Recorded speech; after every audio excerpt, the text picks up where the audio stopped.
ये देखो जो क्वेश्चन था ना, right all the factors and right common factors of each pair, right all the factors and right common factors of each pair. ये 5th और 6th question तो मैंने पिछले वीडियो में करा दिए थे। अब ये 7th और 8th क्वेश्चन का भी मैं वीडियो बना देती हूँ। तो 7th क्वेश्चन में देखो 2 नंबर दे रखे हैं, पेयर ऑफ नंबर दे रखा है, एक नंबर है 20, दूसरा नंबर है 32। इन दोनों के हमको फैक्टर्स लिखने हैं, ठीक है, और फिर कॉमन फैक्टर्स भी दोनों में से बाहर निकालने हैं। तो पहले फैक्टर्स क्या होते हैं, जिस नंबर से 20 डिवाइड हो जाता है ना, वो नंबर 20 का फैक्टर होगा। तो 1 से तो सब नंबर डिवाइड हो जाते हैं, तो 1 तो सबका फैक्टर होगा। तो 20 का एक फैक्टर तो 1 ही हो गया। और खुद से भी सब नंबर डिवाइड हो जाते हैं, तो 20 भी इसका फैक्टर हो जाएगा, ठीक है। अब 1 के बाद में देखो 2, तो 20 एक इवन नंबर है, तो सारे इवन नंबर 2 से भी डिवाइड होंगे, तो 2 भी इसका फैक्टर हो जाएगा। 2 के बाद में बारी आती है 3 की, लेकिन 3 से 20 डिवाइड नहीं होता, तो 3 इसका फैक्टर नहीं होगा।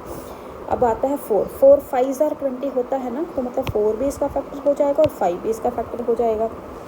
5 के बाद में आता है 6, 6 20 से 26 से डिवाइड नहीं होगा, 7 से भी 20 डिवाइड नहीं होगा, 8 से भी नहीं होगा, है ना, 9 से भी नहीं, 10 से होगा, 10 2 सा 20 होता है, तो 10 से हो जाएगा, ठीक है। और 20 खुद हम पहले लिख चुके हैं, तो ये सारे इसके फैक्टर्स हो गए हैं।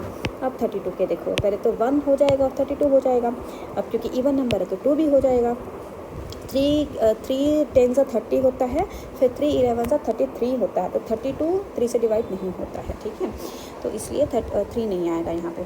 फिर 4 8 जार 32 होता है, तो 4 भी हो जाएगा और 8 भी हो जाएगा इसका फैक्टर, ठीक है। उसके बाद में 9 नहीं होगा, 10 नहीं होगा। अब देखो 4 8 जार 32 होता है ना, तो 2 हमने लिखा 2 इसका फैक्टर है, तो 32 को जब आपने इस फैक्टर 2 से डिवाइड किया ना, तो कितना आपका क्वोशंट आया, आपका क्वोशंट आया 16, ठीक है, आपका क्वोशंट आया 16, तो मतलब इसका एक फैक्टर हमको 16 भी मिल गया है इसका, ठीक है। और 32 तो हम पहले ही लिख चुके हैं, तो ये सारे फैक्टर्स हमने लिख लिए हैं 32 के। अब कॉमन नंबर क्या क्या है इन दोनों में, कॉमन फैक्टर्स क्या क्या है, तो देखो यहाँ पर भी 1 है, यहाँ पर भी 1 है, तो मैंने 1 लिख दिया, कॉमन हो गया। 2 2, तो ये 2 भी कॉमन आ गया। 4 4, तो 4 भी कॉमन आ गया। अब 5 यहाँ तो है लेकिन यहाँ नहीं है, तो 5 नहीं लिखूँगी मैं, क्योंकि कॉमन नहीं है।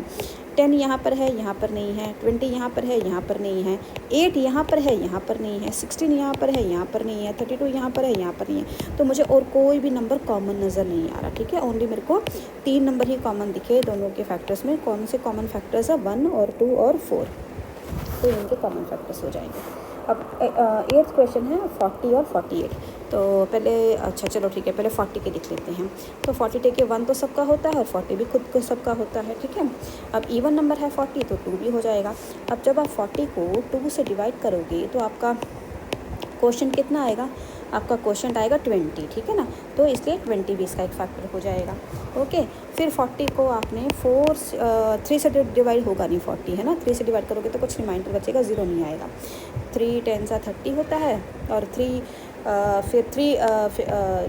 देखो 3 10 सा होता है तुम्हारा 30, 3 11 सा 33, 3 12 सा 36, और 3 13 सा होता है 39, है ना। तो देखो 40 नहीं आएगा इसके टेबल में, तो 40 का 40 नहीं आएगा इसके टेबल में, तो मतलब 40 का फैक्टर 3 नहीं है, ठीक है। अब आ जाओ 3 के बाद में 4 10 सा 40 होता है, तो मतलब 4 भी हो जाएगा और 10 भी हो जाएगा इसके फैक्टर, ठीक है। फिर आ जाओ 5 8 सा 40 होता है, तो 5 भी हो जाएगा, 8 भी हो जाएगा, ये सारे इसके फैक्टर्स हो जाएंगे। अब कॉमन फैक्टर देखो क्या क्या दिख रहा है तुम्हें, दोनों में 1 प्रेजेंट है, यस, ठीक है। दोनों में 2 प्रेजेंट है, यस, 2 भी कॉमन हो गया। दोनों में 4 प्रेजेंट है, तो 4 भी कॉमन हो गया। और कोई नंबर, यस 8, देखो 8 भी दोनों में प्रेजेंट, तो 8 भी कॉमन फैक्टर हो गया। और कोई भी ऐसा नंबर नहीं है जो यहाँ पर भी हो और यहाँ पर भी हो, तो मतलब बस ये 4 ही कॉमन फैक्टर्स हैं इन दोनों नंबर्स के, 1 2 4 और 8, है ना। तो ये हमने कॉमन फैक्टर्स बाहर निकाल दिए, ठीक है।